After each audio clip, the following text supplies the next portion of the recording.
女仔結婚全紀錄，但你哋睇清現實，同我想象中嘅婚禮咧，真係差得幾遠㗎。但係現場分出嗰日係無限挑戰緊我嘅情商水平，不可以影響到我今天心情。讓我喊一下吧。OK， 舒服多了。表情也翻車嚇，主要係好多我以為唔會發生嘅嘢都發生咗。喺我們的 first one 當然都係好㗎啦，就我絕對冇後悔加入去嘅婚禮環節。歡迎嚟到高能量講啦，會定全紀錄。為咗保持清日嘅情緒穩定，勁早上床瞓覺。我一定會瞓得好咯，我而家一啲都唔緊張咯。聽朝見，拜拜。打落床就瞓着咗，居然瞓夠8個鐘。本身琴日有啲感冒，但係瞓好都未用覺，即刻冇感冒。再加唔係我兩個一線加埋姐妹們嘅彩虹屁，揾得咗一個容光煥發。我朝嘅心情梗係好到冇音樂都可以自己自嗨。其實嗰日得10度，但係嗰日咧我哋興奮到着住夏天嘅衫都覺得唔得，因為我哋太 hot。誰最 hot？ 我攝影師想挑撥離間 ，sorry， 我哋全班準備高 EQ 到爆。好，我覺得朝早嘅好心情到呢度為止。我們還沒看過現場了，待會可以偷看一下。你花咗啲錢咯，我覺得。我哋而家冬天搞就因為有太陽，但係我哋撞正。個月唯一一日冇陽光就係今日啦。再加可能我哋同婚慶公司溝通得唔夠多，所以成個場地嘅色係完全唔係我哋想象中咁灰色嘅氛圍，籠罩住呢隻粉紅色嘅花。個巨大落差感令到我情緒有啲唔穩定。但好彩我化妝老師安慰我。是不是你每一年都會遇到至少10個新娘看到布就會哭的？對啊，每一年在現場都會崩潰掉，就是心理的承受，畢竟就是會比較多一些。可是我覺得這就是現實，你覺得沒關係，振作起來，因為最重要的是感情。其實賓客來不是看布置的，而是看我和我老公的愛情的，所以我覺得 it's gonna be fine。別哭啊！我不會哭的，我不會哭，我現在沒有這個心情去哭。但係我都係正常人，我都有情緒。如果俾呢個影響到我成個婚禮嘅情緒，咁呢個先係問題。我努力緊去調整㗎啦。我要接受，因為你已經不能改了，不可以影響到我今天心情。讓我喊一下吧。OK， 舒服多了。諗住去唱歌去調整我嘅心情，點知唱到啲好感動嘅嘢，我唱歌肯定會哭。可能係感動，亦都有可能係情緒嘅抒發。I don't know。But yeah，呢個就係我婚禮嗰日第一次喊。一定不哭。已經眼角已經濕。沒有。我抒發咗心情都好啲，用樂觀啲去睇呢個天氣，起碼佢冇落雨係咪先？天氣不似預期 ，but it's okay。其實 I've got my faves。我婚禮嗰日有好多粒太陽，我寧願要呢幾粒太陽都唔要大嗰粒太陽。點啊？好愛你哋先，每兩個。任何嘢發生，有佢哋喺度，都唔知點解即刻開心10倍。到爹哋媽咪嘅 first look，surprisingly，我哋3個都冇喊，其實都唔算 surprise 嘅。哇 so pretty！ 因為我24歲人都未見過我老豆喊，我見唔到佢哋喊我就唔會喊，所以20不到一滴眼淚都冇嘅 first look。好，講咗咁多廢話，婚禮終於開始啦，簽到啦大家。係，我冇信守1年前嘅承諾，話喺我婚禮度撳 BB，但係嗰時我個仔女未出世，而家我已經歡連愛上咗佢，佢一定要嚟 sorry。賓客真係每個都着到好似仙女咁樣，儀式差唔多開始啦。我而家自己一個啦，咁我仲有10分鐘 ，it feels like a dream。I really want to cry. I will not regret this. I know。最後機會再訓練一下我嘅笑容，人識得一次，唔該表情管理靚啲。雖然我同你講打一陣，你就知冇用。開始啦，開始啦！新郎入場，姊妹們入場，我都要入場啦。我揀咗我細個最中意嘅一首 Barbie 歌作為我嘅入場曲，由細到大幻想過無數次我入場嘅呢個畫面。嗰次幻想嘅一直都係我自己個樣，冇諗過我喺婚禮最印象深刻嘅係我入到去見到所有人嘅樣。Exactly 呢個畫面好開心，我記錄咗落嚟啊！我本身個表情管理係 OK 嘅，少少燦爛嘅笑容，帶少少害羞。直到我望到我爹哋嘅呢一刻，我見到佢喺度喊，唔係滴一滴眼淚嗰啲喊，面目猙獰嗰隻喊。嗰陣時喺度諗，哦，原來爹哋喊係呢個樣嘅。爹哋 cry，I cry，simple as that，OK， 爆喊到咬。有隻客見到2年冇見嘅英國朋友，見到我嘅觀眾嚟咗，我嘅屋企人，我好好嘅朋友喺正中間企喺度等住我嘅老公。我都話我細個開始想像過好多次呢個畫面，但我覺得真實嘅呢一次係最美好嘅嗰一次，係一種我未感受過嘅情緒，令到我完全忘記咗啲花朵。我哋嘅誓言簡直係寫得超好，有興趣自己去睇。我只可以話，我特登叫啲攝影師錄低晒我啲好朋友同埋媽咪爹哋嘅喊，因為嗰陣時我讀緊誓言，我平時見唔到，但我想見到，成功全部 capture 到。我最喜愛喊翻俾我媽咪，佢喊得真係好似電影入面嗰啲人，有靚又有情緒，嗰種不捨，嗰種戥我開心。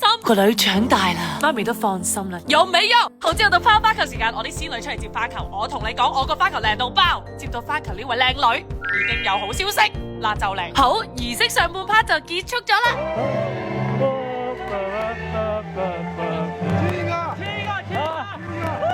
好，換咗另一套裝造，再最後 practice 咗一次跳舞。我哋其實最尾淨係上咗4堂課。就去到呢個水平，唔該大家一定要睇。其實我覺得如果你係浪漫嘅人，一定喺婚禮度要跳 first dance，因為其實所有歌嘅拍子都差唔多。我哋婚禮學咗呢隻舞之後咧，而家求其喺廚房度播首求其嘅浪漫歌都可以跳呢隻舞。以後老咗再跳一定有好多回憶。到婚禮最中意嘅環節係我自己諗腳加落去㗎，就跳舞唔應該自己跳，而係叫晒所有人一齊跳，朋友、情侶、爹哋媽咪，所有人一齊分享呢個超級浪漫嘅時刻。我哋望住其他人咁 sweet， 我哋兩個超開心咯。嗱，你睇我哋個樣。Everyone love this part。我覺得呢個係成晚最 magical 嘅一晚。我覺得真係自己係個 freaking Barbie movie。跳下跳下到全部人圍住我哋兩個好似公主王子咁樣跳咗隻舞，浪漫到我之前諗都冇諗過係咁浪漫㗎。個蛋糕又可諗咗勁多心思去訂㗎，係超長條形蛋糕，每個人由一邊開始吹起，跟住到中間就有好多個藉口錫錫，是不是很有巧思啊？敬完酒之後咧，就換我今晚嘅最後造型。嗱，呢個造型好有爭議㗎嚇，有好多人話呢個造型好似菩薩，嗰刻係唔覺㗎。你哋講完之後咧，我翻唔到轉頭，頂住個菩薩頭，做住最型嘅嘢。哇 ，low key 有少少 iconic 添。下個環節就係互相唱歌啦。其實老公唔係好識唱歌嘅，呢首歌就係用嚟電我嘅。佢眼神哇唔敢直視佢，太靚仔。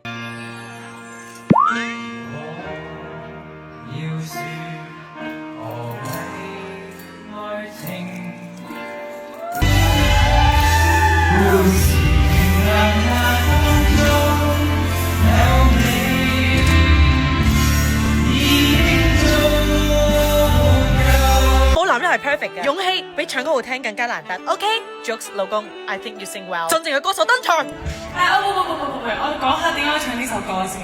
嗱，呢首歌係我爹哋由幼稚園開始，其實應該由 BB 開始咧，就係咁唱俾我哋嘅首歌。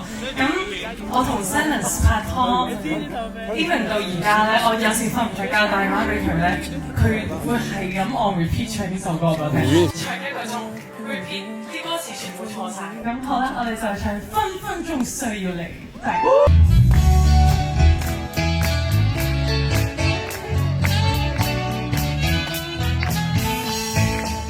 願我會抄火箭，帶你到天空去，在太空中兩人住。點啊？啱啱係咪以為個 mic system 有問題？直到我唱咧，係咪好好聽咧？我想講呢一晚滿足我2個願望，一係結婚啦，二係演唱會。真係有人俾錢入嚟聽我唱歌喎 ，Sada 仲係最愛我嘅觀眾。我嗰一晚覺得我真係冇揀錯人。And one of the most easiest decision beside of marrying that man is who we wanted here.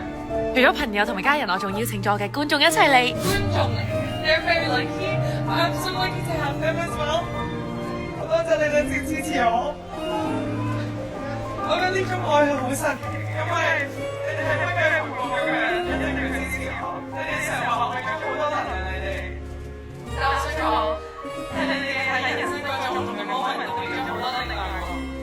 你哋嘅肯定同埋支持，同埋每一份嘅真心祝福，都令到我可以繼續做我夢想中好想做嘅嘢。你哋係我人生中好重要嘅一班貴人，好多謝你哋嚟同我一齊 share 呢個 moment。Thank you so much。Let the party begin！ 朋友超正 ，You just need a little push， 你就需要叫佢哋上嚟啦，唔好怕醜啊！佢哋就會毫無怕醜咁樣上嚟，用盡你蠻方之力喺度玩遊戲，超恐怖。好彩唔喺入面，如果唔係我一定會有受傷嘅嫌疑。我睇住佢哋玩就係最開心嘅節目。滿意嘅一首歌成為咗一個最難忘嘅回憶。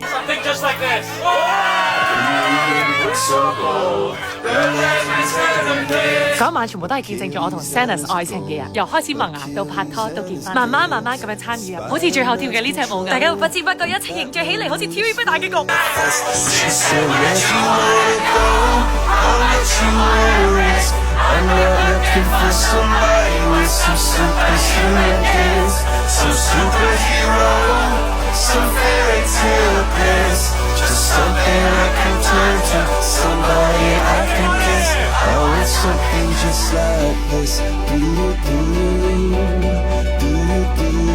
攰到想攤喺張床度。全部朋友已經去咗，同埋已經俾咗訂，所以你睇下 Katrina 嘅被迫營業時間。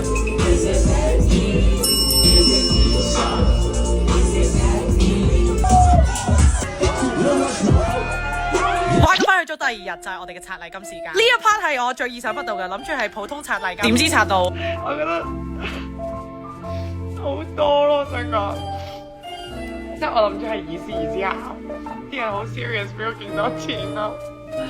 我冇啊佢哋 ，sorry 我嚟緊 M， 仲收到好多觀眾俾我超有心意嘅禮物。Sennis 都喊，我同你講，我好少睇 Sennis 喊嘅。呢段 funny vlog ended with 我哋兩個最尾再互相講一次對方嘅誓言，因為其實嗰 moment 你真係未必記得佢講咩咯。真係覺得我兩個寫得好好，大家未去睇唔該去睇，超值得睇。好啦，今日段 funny vlog 去到呢度，我真係想認真記錄晒全過程俾大家睇，希望大家睇得開心。Love you。